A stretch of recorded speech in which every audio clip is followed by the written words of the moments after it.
ময়দানে ঠানিয়ে আনো। আল্লাহ ঘোষণা করবেন ওয়াজিআ ইয়াওমাইদিন বিজাহান্নাম। কিয়ামতের কঠিন ময়দানে আল্লাহ রাব্বুল আলামিন ঘোষণা করবেন জাহান্নামটাকে টানিয়ে নিয়ে আসো।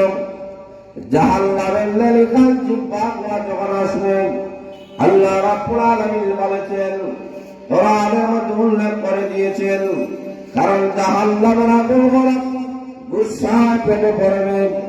আল্লাহ রাব্বুল আলামিন ঘোষণা করেছেন তাকাদু তামাইয়াজু মিনাল গায়জ।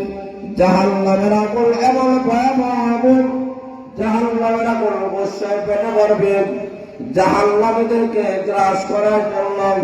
কারণ আল্লাহ ঘোষণা করবেন ফেরেশতাদেরকে, লা ফেরেশতারা খুযুহু ফাগুল্লুহু সুম্মা আল-জাহিমা সাল্লুহু সুম্মা ফি সিলসিলাতিন যারউহা সাবউনা যিরাআন ফাসলুকুহু।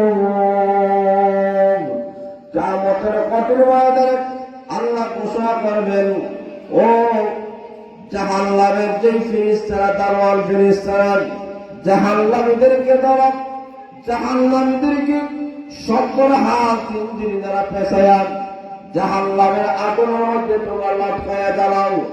আল্লাহ রাব্বুল আলামিন এই ঘোষণা যখন করবেন, তখন জাহান্নামীরা রেহাই পাবে না।